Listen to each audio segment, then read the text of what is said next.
दोस्तों नमस्कार, जनधारा छत्तीसगढ़ की इस खास बुलेटिन में आपका स्वागत है। मैं हूं पंकज शर्मा। बढ़ते हैं खबरों की ओर। मुख्यमंत्री भूपेश बघेल आज दिन भर सोनभद्र जिले के 3 विधानसभा क्षेत्र घोरावल, रॉबर्टगंज और दुगधी में जनसभा के जरिए कांग्रेस प्रत्याशियों के पक्ष में वोट की अपील की और सोनभद्र जिले में चुनाव प्रचार करने के बाद आज शाम सीएम वापस रायपुर लौट आएंगे।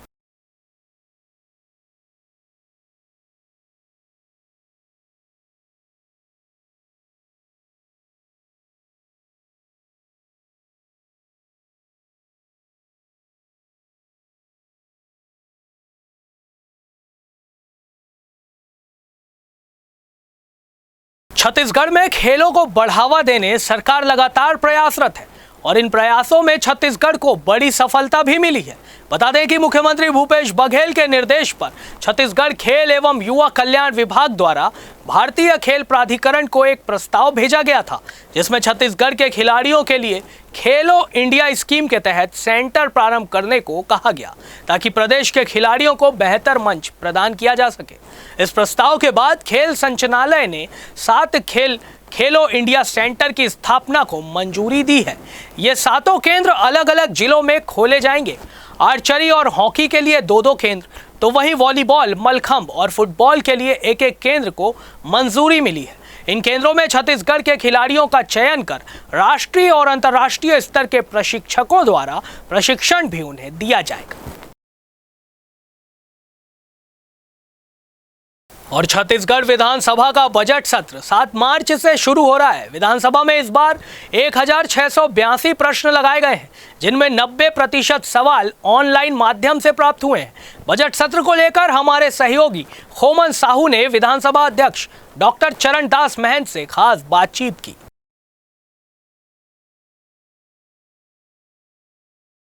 आगामी 7 मार्च से बजट सत्र शुरू होने जा रहा है। हमारे साथ विधानसभा अध्यक्ष चरणदास महंत जी हैं। सर, इस बार की जो विधानसभा सत्र है कितना लंबा चलने वाला है सर?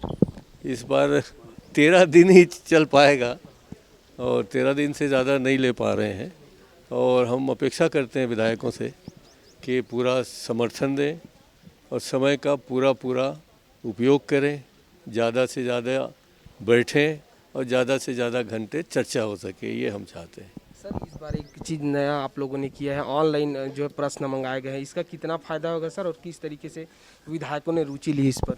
इस पर विधायकों को मैं बहुत बहुत धन्यवाद देना चाहता हूँ कि उन्होंने बहुत अच्छा रिस्पांस दिया है। 90% प्रश्न हमारे विधानसभा के ऑनलाइन के माध्यम से आए हैं। 10% ही दूर दराज या समझ लीजिए व्यवस्था के कारण नहीं आ पाए होंगे। और सबसे खुशी की बात यह है कि इस बार 140 प्रश्न प्रतिदिन के हिसाब से आए, जबकि पिछले सत्र में अधिकतम 88 तक के प्रश्न आए हैं।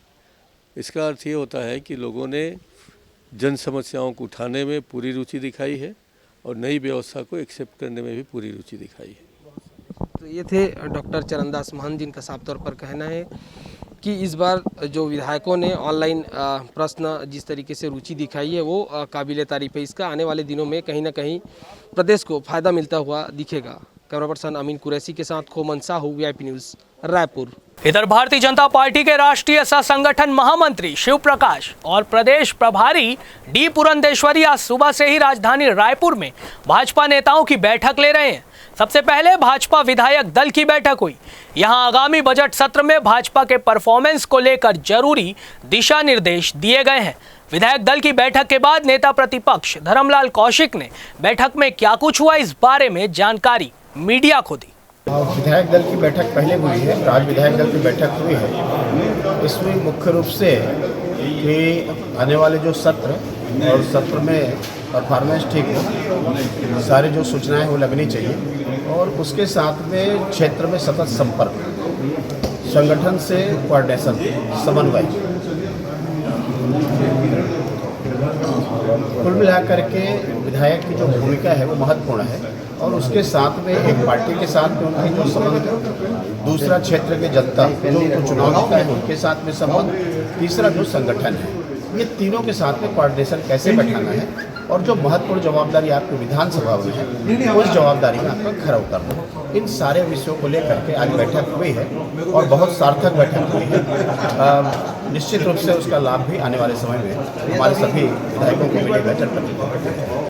बहरहाल 2 महीने से अधिक का समय हो गया है। नवा रायपुर के प्रभावित किसान लगातार प्रदर्शन कर रहे हैं। वहीं सरकार के प्रवक्ता और मंत्री मोहम्मद अकबर ने नवा रायपुर के किसानों से आंदोलन खत्म करने की अपील की है। हमारे संवाददाता खोमन साहू ने वन मंत्री मोहम्मद अकबर से खास बातचीत की। सरकार लगातार किसानों से बातचीत कर रही है। हमारे साथ बातचीत करने के लिए वन मंत्री मोहम्मद अकबर है। सर, लगातार आप लोग किसान से अपील भी कर रहे हैं, क्या कहेंगे कि ना उसकी?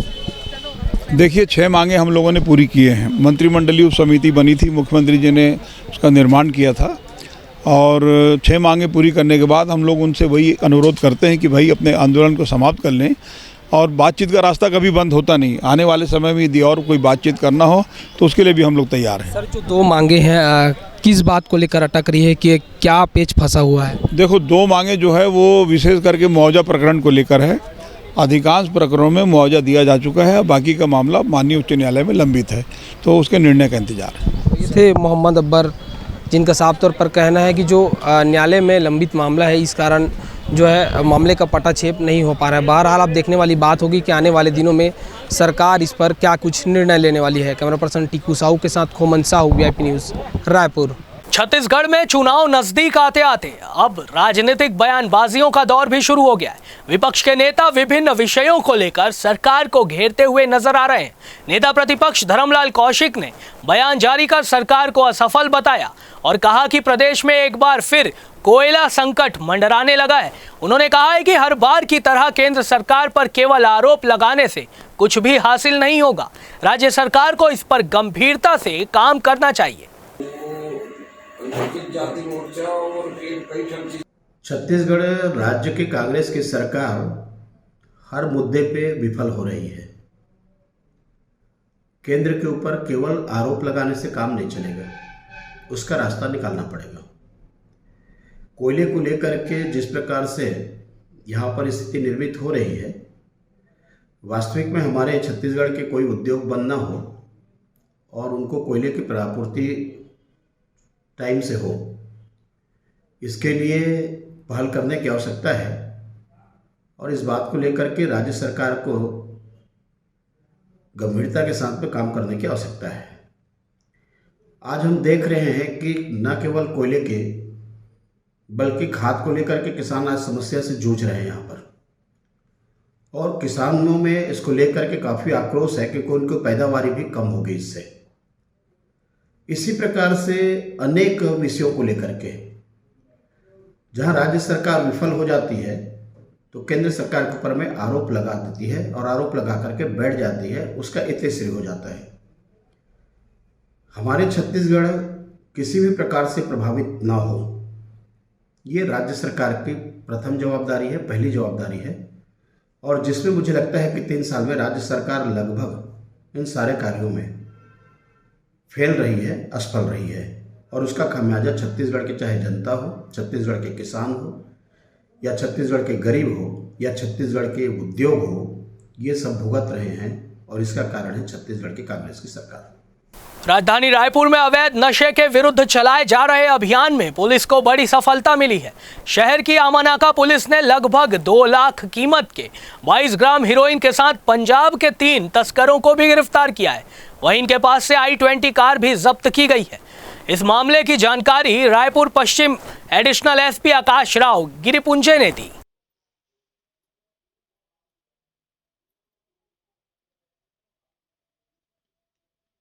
आप पाएंगे कि आज हमने रामानाका टाटीमल में भी हीरोइन जो है उसको पकड़ा है, 22 ग्राम हीरोइन पकड़ा है, और लगातार इन्हीं क्षेत्रों में भी हम कार्रवाई कर रहे हैं और आगे भी हमारी कार्रवाई इसमें जारी रहेगी। और जितने भी आरोपी इसमें पकड़े जा रहे हों सभी से हम इसके जो लिंक्स हैं, सोर्सेज हैं, कौन कौन इसमें संलिप्त हैं, इसके आधार पर लगातार हम कार्रवाई कर रहे हैं। तो कार्रवाइयों की संख्या लगातार हमने बढ़ाई है और एक क्वालिटी गुणात्मक कार्रवाई हम कर रहे हैं। इसमें आगे भी हमारी टीम द्वारा माननीय SSP सर के निर्देशन में कार्रवाई जारी रहेगी। इसमें लगातार, जैसे आपने बताया कि लगातार हमारी टीम भी लगातार इसमें कार्रवाई कर रही है, और ना कहें केवल स्थानीय स्तर पर छोटी मात्रा में बेचने वाले, बल्कि शहर अंतर्राज्यीय जितने भी हैं इस प्रकार का जो कार्य कर रहे हैं, बड़ी मात्रा में खपाने का प्रयास कर रहे हैं। लगातार हमारी नारकोटिक सेल की जो टीम है, हमारे थानों की पुलिस टीम, साइबर टीम द्वारा ऐसे सभी आरोपियों को पकड़ा गया है। आप देख सकते हैं लगातार जो है बड़ी मात्रा में भी गांजा जो है हम लगातार पकड़ रहे हैं। और गांजा के अतिरिक्त भी अन्य प्रकार के भी जो नशे हैं, चाहे अवैध शराब हो या अन्य सूखा नशा हो, हेरोइन हो या अन्य हो, लगातार हमारी टीम जो है इसको पकड़ रही है और इसमें हम काफ़ी हद तक इसमें नियंत्रण पा रहे हैं। सरकार लगातार महिला सशक्तिकरण और रोजगार को लेकर पहल करती आई है। इस बीच राजनांदगांव जिले के डोंगरगढ़ ब्लॉक में विधायक भुवनेश्वर बघेल द्वारा महिला सम्मान समारोह का आयोजन किया गया। महिला सम्मान समारोह में मुख्य अतिथि के तौर पर मशहूर पंडवानी गायिका तीजन बाई शामिल हुई। साथ ही बड़ी संख्या में ग्रामीण महिला और सहायिकाएं कार्यकर्ताओं ने भी शिरकत की है। तीजन बाई ने कहा कि महिलाओं के लिए अब काफी बदलाव देखने को मिले हैं। पहले महिलाओं के लिए गाना बजाना गलत माना जाता था, लेकिन अब इस कला में महिलाएं आगे आ रही है।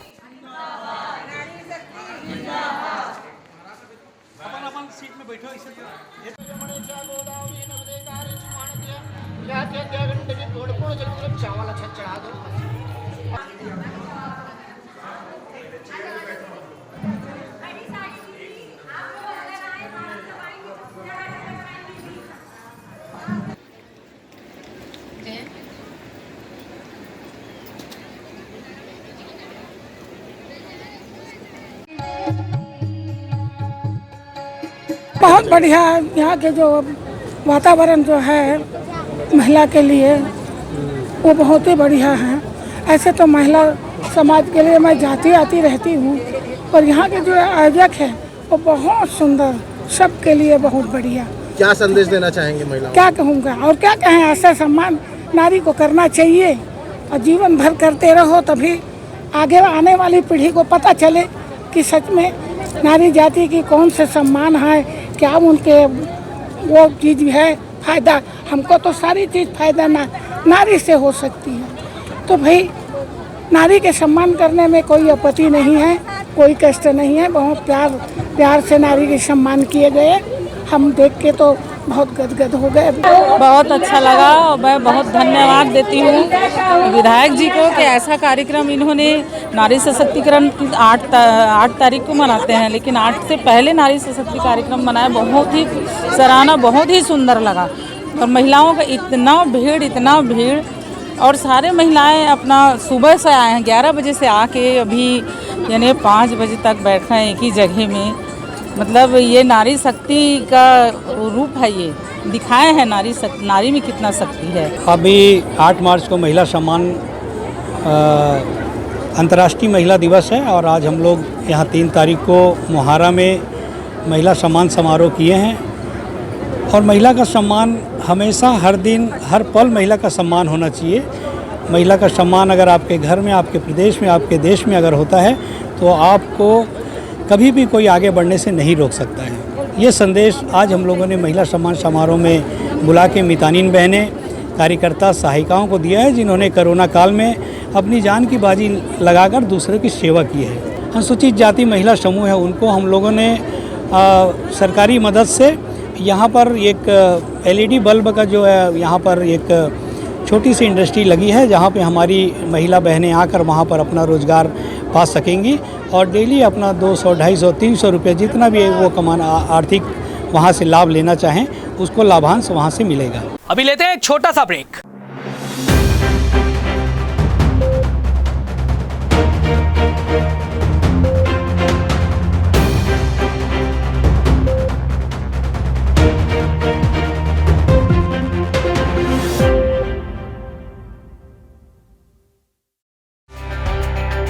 निगम व्यवस्था पर आधारित किसी भी नगर की महत्वपूर्ण इकाई है वार्ड। शहरी क्षेत्रों के प्रत्येक वार्ड के निवासियों को बुनियादी सुविधाएं उपलब्ध करवाने के लिए प्रदेश में संचालित है मुख्यमंत्री वार्ड कार्यालय योजना। प्रदेश के 14 नगर निगमों में 101 वार्ड कार्यालयों में नागरिकों की 13,983 शिकायतें प्राप्त हुई थीं। इनमें से 13,000 से अधिक शिकायतों का त्वरित निराकरण किया जा चुका है। वार्ड कार्यालयों में साफ सफाई, सड़कों का निर्माण, नालियों का निर्माण, नालियों और स्ट्रीट लाइट का संधारण, भवनों की साफ सफाई, पाइपलाइन लीकेज संधारण और स्वच्छ पेयजल संबंधी समस्या का शीघ्र निराकरण मुख्य वार्ड कार्यालय योजना का हिस्सा है। इसके अलावा निकाय द्वारा जारी की जाने वाली अनेक सेवाओं जैसे भवन अनुज्ञा, दुकान पंजीयन, विद्युत अनापत्ति प्रमाण पत्र, आवासीय योजनाओं से संबंधित प्रमाण पत्र और निकायों से संबंधित विभिन्न जन कल्याणकारी योजनाओं की जानकारी देने के अलावा समस्याओं का निराकरण वार्ड स्तर पर ही किए जाने की व्यवस्था वार्ड कार्यालय द्वारा की गई है। शहरी जनता के लिए अवार्ड है मुख्यमंत्री वार्ड कार्यालय योजना। वार्ड बेहतर तो शहर बेहतर।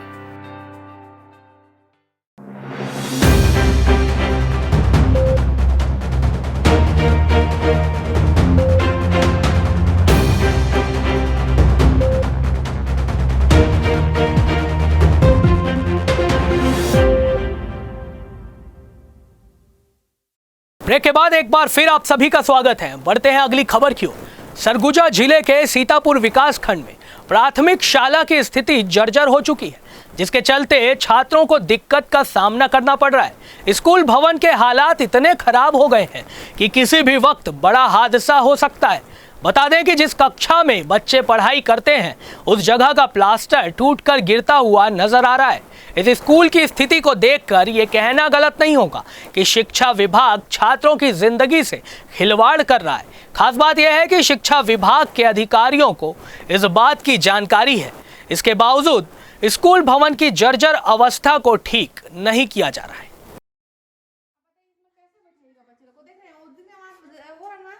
अपने आप गिरने लगता है वैसा दम बिल्कुल। वो देखिए पूरा वैसे टपक टपक के गिरता है। हम लोग ये साफ रूम है।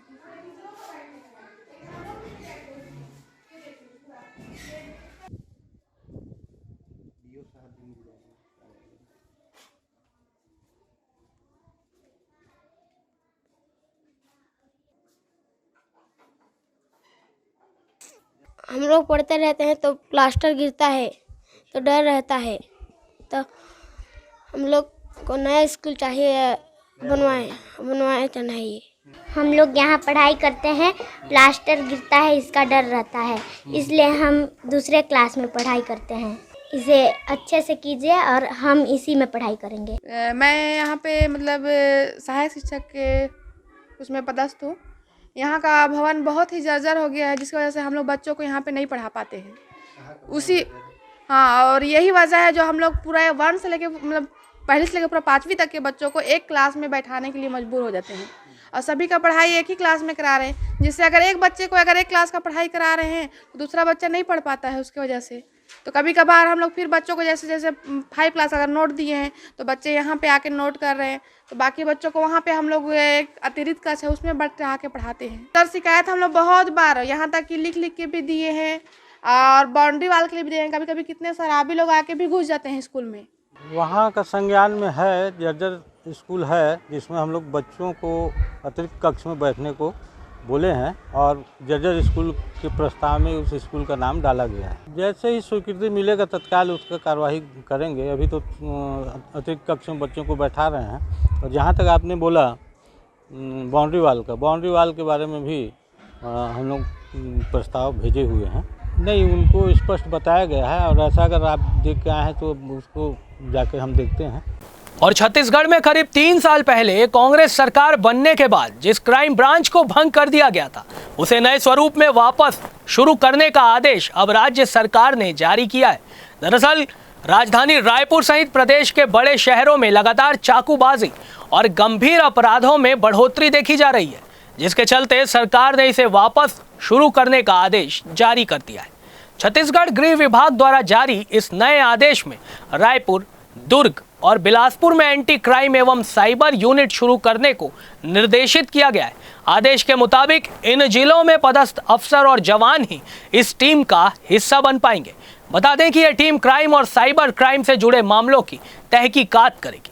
नगर सेवा विभाग भिलाई इस्पात संयंत्र के तोड़ू दस्ते द्वारा टाउनशिप के मैत्री बाग चौक से लगी दुकानों पर ताबड़तोड़ बुलडोजर चलाया गया है। तीसरे चरण की इस व्यापक कार्यवाही में दुर्ग उतई पाटन रोड के दोनों ओर की दुकानों को जमींदोज कर दिया गया। विभागीय सूत्रों से मिली जानकारी के अनुसार दुर्ग उतई पाटन रोड के एक और भूमिगत हाई टेंशन बिजली के केबल बरसों पहले से डले हुए हैं। ठीक उन्हीं केबलों के ऊपर दुकानें भी बनी हुई हैं। ये केबल कुछ जगहों से भ्रष्ट भी हो चुके हैं, जिसकी मरम्मत नहीं की जा सकती। इस कारण उसका बदला जाना बेहद ज़रूरी है। अगर बदला नहीं गया तो 11,000 वॉट के इलेक्ट्रिक केबल में कभी भी विस्फोट के साथ ही बड़ा हादसा हो सकता है, जिससे बड़े पैमाने में जनधन की हानि भी हो सकती है। इस बड़ी वजह से यहाँ व्यापक पैमाने में दुकानें तोड़ी गई है, पर लगभग 30 से 40 बरस से यहाँ दुकानदारी कर अपने परिवार को पाल रहे दुकानदारों का कहना है कि वे बेदखली की कार्रवाई का विरोध तो नहीं कर रहे हैं, पर कहीं और व्यवस्थापन के बाद तोड़फोड़ की जाती तो अच्छा होता। इस कार्रवाई को लेकर यहाँ के सभी व्यवसायियों ने कलेक्टर से लेकर महापौर और गृह मंत्री तक से मुलाकात कर अपनी समस्या बताई, पर किसी ने भी अब तक उनकी इन समस्याओं पर कोई समाधान नहीं निकाला। यहाँ जो भी है, आज इतने 30-35 सालों से यहाँ पे लोग बसे हुए हैं, अपने रोजी रोटी चला रहे हैं, लेकिन हॉकर लाइसेंस कम से कम कहीं न कहीं व्यवस्था किया जाए। यहाँ करीबन 25-30-35 सालों में 3 हॉकर लाइसेंस दिया गया है। एक आपका यहाँ पे मैत्री गार्डन चौक पे दिया गया है, राजन पान ठेला दिया गया है, और एक और दिया गया है। इसके अलावा कहीं नहीं, 35 साल हो गया कहीं पे दिया नहीं गया। काफ़ी सालों से आप यहाँ पे ये दुकान चला रहे हैं, अब ऐसा क्या हुआ कि आप लोगों की रोजी रोटी छिन गई? ऐसा ये हुआ सर कि हम लोग का ठेला लगता था, वो हाकर लाइसेंस वाले हैं, वो बीएसपी वाले सर लोग से मांग किए कि मेरे को यही जगह चाहिए। ठीक है सर, मैं किसी से वो नहीं कर रही हूँ, मैं बीएसपी वाले सर लोग को भी गलती नहीं कर रही हूँ। मेरे को भी तो कहीं जगह चाहिए ना, मेरा अपना रोजी रोजगार चलाने के लिए। वो तो हाकर लाइसेंस वाले हैं सर, वो कहीं भी जा सकते हैं, उनको मेरा ही जगह क्यों देना? भिलाई इस्पात प्रबंधन द्वारा जो है वो मड़ौदा मड़ौदा के पास जो है सड़क के किनारे जो केबल वायर दी है इलेक्ट्रिक, उसमें कुछ लोगों ने अतिक्रमण करके दुकानें बनाया था। उनको पूर्व में 2-3 बार नोटिस दे करके हटाने के लिए नोटिस दिया गया था। उसी क्रम में जो है वो आज इन्फोर्समेंट डिपार्टमेंट के द्वारा ये अतिक्रमण हटाने का कार्रवाई की गई है, जिसमें करीब 50-60 का बल यहाँ कानून व्यवस्था की ओर। यूक्रेन और रूस के बीच जारी युद्ध में फंसी डोंगरगढ़ की युविका मलागार की वतन वापसी पर घर परिवार में खुशी का माहौल बना हुआ है। बीते दिनों युविका यूक्रेन से डोंगरगढ़ सकुशल लौट आई। यूक्रेन और रूस के बीच जारी युद्ध में फंसे भारतीयों को केंद्र सरकार की ऑपरेशन गंगा योजना से वतन वापसी का सिलसिला लगातार जारी है और भारत के अन्य प्रांतों सहित छत्तीसगढ़ के वासी भी अपने वतन लौट रहे हैं। इसी कड़ी में डॉक्टर बनने के लिए गई राजनांदगांव जिले के डोंगरगढ़ की बेटी युविका मलागार अपने वतन सकुशल लौट आई है। डॉक्टरी की शिक्षा अध्ययन करने गई डोंगरगढ़ की युविका युद्ध के दौरान यूक्रेन में फंस गई थी। युविका के घर लौटने पर उनकी आरती उतारी गई और फूल मालाओं से उनका स्वागत किया गया। डोंगरगढ़ की युविका मलागार ने वहां के हालातों की दास्तां हमें सुनाई। अखिल भारतीय कांग्रेस कमेटी के निर्देश पर डिजिटल सदस्यता अभियान को लेकर राजनांदगांव में ब्लॉक अध्यक्ष, बूथ अध्यक्ष और जोन अध्यक्षों की बैठक आयोजित की गई। इस बैठक में कांग्रेस के प्रदेश पदाधिकारियों सहित जिले के कांग्रेस के पार्षद और विधायकों ने भी हिस्सा लिया।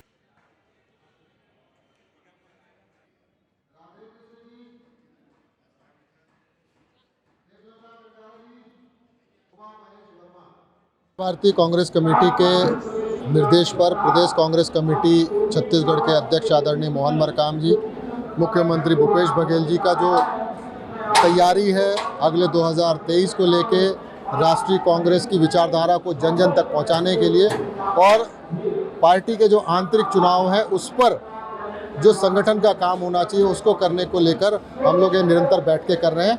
वर्तमान में हमने जो सदस्यता मैनुअल करने का था उसके लक्ष्य को लगभग पूरा कर लिया है। 80 से 85% हमारे मैनुअल सदस्यता का कार्य पूरा हो चुका है और इसके साथ साथ डिजिटल मेंबरशिप की जो शुरुआत की है उसमें भी हम लोग छत्तीसगढ़ में बहुत अच्छे तरीके से कर रहे हैं। और डिजिटल मेंबरशिप का उद्देश्य यह है कि सत्य को जनता तक पहुंचाने के लिए जो डिजिटल प्लेटफॉर्म है उसका हम सदुपयोग कर सके, क्योंकि भारतीय जनता पार्टी सिर्फ दुरुपयोग और गुमराह करने के लिए इसका प्लेटफॉर्म का उपयोग करती थी। हम जन जन तक इस बात को पहुंचाना चाहते हैं कि कांग्रेस पार्टी की विचारधारा क्या है, कांग्रेस पार्टी की सरकार, कांग्रेस पार्टी के नेता, कांग्रेस पार्टी के राहुल गांधी जी, सोनिया गांधी जी, भूपेश बघेल जी, मोहन मरकाम जी किस वैचारिक लड़ाई को लड़ते हुए आज ज़मीन पे पूरे छत्तीसगढ़ का परचम जो लहरा रहे हैं पूरे देश भर में, वो अपने आप में अनुकरणीय है। साधुवाद है कि हमारी पार्टी से हमें इतना सम्मान मिला हुआ है कि हम तन मन और धन के साथ कांग्रेस पार्टी के हर कार्य को करने के लिए तत्पर है। राजनांदगांव शहर की रियासत कालीन ऐतिहासिक धरोहर स्टेट हाई स्कूल का नाम और उसकी पहचान नहीं बदलने को लेकर छत्तीसगढ़ वैष्णव महासभा ने कलेक्ट्रेट कार्यालय के सामने 1 दिवसीय धरना प्रदर्शन किया। प्रदेश सरकार द्वारा यहां स्वामी आत्मानंद उत्कृष्ट विद्यालय विकसित किए जाने की योजना है। राजनांदगांव रियासत कालीन 136 वर्ष पुराने महंत राजा बलराम दास शासकीय विद्यालय यानी कि स्टेट हाई स्कूल स्वयं में इतिहास को समेटे हुए है। इस स्कूल में कई राजनेताओं और उच्च पदों में आसीन रहे अधिकारियों ने शिक्षा भी ग्रहण की है, लेकिन अब इस स्कूल को छत्तीसगढ़ शासन द्वारा स्वामी आत्मानंद उत्कृष्ट हिंदी माध्यमिक विद्यालय के रूप में विकसित किए जाने की योजना से विवाद शुरू हो गया है। हालांकि शासन द्वारा इसके मूल स्वरूप नाम में कोई भी बदलाव नहीं करने की बात कही गई है, लेकिन छत्तीसगढ़ वैष्णव महासभा द्वारा इस स्कूल के इतिहास से छेड़छाड़ किए जाने के मामले को लेकर कलेक्ट्रेट कार्यालय के सामने धरना दिया गया। इस दौरान छत्तीसगढ़ वैष्णव महासभा के पदाधिकारियों ने कहा कि राजनांदगांव शहर के वैष्णव रियासत में 136 वर्ष पुराना शिक्षण संस्था स्टेट हाई स्कूल की स्थापना यहाँ के महंत राजा बलराम दास द्वारा सर्व समाज को शिक्षा दान हेतु की गई थी। समाज के पदाधिकारियों ने कहा कि अब स्वामी आत्मानंद स्कूल के रूप में इसे विकसित कर राजा वैष्णव के नाम को खत्म कर दिया जाएगा। समाज के लोगों ने सरकार से मांग की है कि स्वामी आत्मानंद हिंदी मीडियम स्कूल किसी अन्य स्थान पर खोला जाए और यदि ऐसा नहीं हुआ तो आगे उग्र आंदोलन भी किया जाएगा। दिग्विजय दास वैष्णव, बलराम दास जी वैष्णव राजनांदगांव की राजधानी है, उसको यहाँ से लुप्त किया जा रहा है। जितना भी शिक्षा है राजनांदगांव की राजधानी है, उनके नाम को लुप्त किया जा रहे हैं, ये गलत है। इसमें वैष्णव समाज के सभी लोग जुड़कर और अन्य जन जुड़कर हम इनका विरोध कर रहे हैं और विरोध करके आगे भी और बढ़ाना चाहेंगे इस विरोध को। जय हिंद, जय भारत, जय छत्तीसगढ़। स्टेट हाई स्कूल जो बलराम दास महंत बलराम दास के नाम में जो संचालित है उसे विलोपित कर आत्मानंद के नाम से करने जा रहे हैं। इसका वैष्णव समाज, श्री वैष्णव समाज छत्तीसगढ़ महासभा इसको पुरजोर विरोध करती है और आगे चलकर शासन से ये मांग करती है। ज्ञापन के माध्यम से कलेक्टर महोदय को दिया गया है ज्ञापन कि ये जो महंत राजा बलराम दास के नाम में है उसको यथावत रखा जाए और स्कूल खोलना है तो कहीं अन्यत्र स्थान में स्कूल खोले सरकार। हमारे राजा की विरासत है उसको बचाने के लिए, क्योंकि 1830 से लेकर के आज तक जो विरासत है उसको बचाए रखने में हम सबका, हिंदू महासभा हो चाहे वैष्णव महासभा हो, सबका योगदान है। हम शासन प्रशासन से यही मांग करते हैं, अगर इसमें विचार नहीं करते तो आने वाला समय में वैष्णव समाज जो है उग्र आंदोलन करेगी। ये राजनांदगांव राजा बलराम दास, महंत राजा बलराम दास, महंत राजा सरदास की भूमि है और इसकी रियासत है और उसकी रियासत में उसने स्कूल बनाया, 2 स्कूल, ऐतिहासिक स्कूल, सरदास स्कूल और स्टडी स्कूल। अब वर्तमान में सरकार सरदास स्कूल को आत्मानंद इंग्लिश मीडियम स्कूल संचालित प्रारंभ कर दिया है, जिसका भी हमने ज्ञापन देकर विरोध किया था। उसके पश्चात अभी बलराम दास स्टेट हाई स्कूल में फिर से वही प्रक्रिया चालू कर दिए हैं आत्मानंद हिंदी स्कूल चालू करने के। हम चाहते हैं कि राजा के ऐतिहासिक चीज़ों को, ऐतिहासिक स्कूल को, धरोहर को छेड़छाड़ ना किया जाए, यथावत संचालित है। बच्चे जैसे पढ़ रहे हैं वर्तमान में वैसे बच्चे पढ़े और उस आत्मानंद योजना को सरकार कहीं अन्यत्र पर चलाए, अन्यत्र पर चालू करे, अन्यत्र स्थान पर लागू करे। इस योजना को हमारे ऐतिहासिक धरोहर पर किसी बार का हस्तक्षेप ना करे। ये हमारा धरना और विरोध है आज समाज की तरफ से। तो इस बुलेटिन में फिलहाल इतना ही। मुझे दीजिए इजाजत। देश दुनिया की बाकी खबरों के लिए आप देखते रहिए VIP न्यूज़।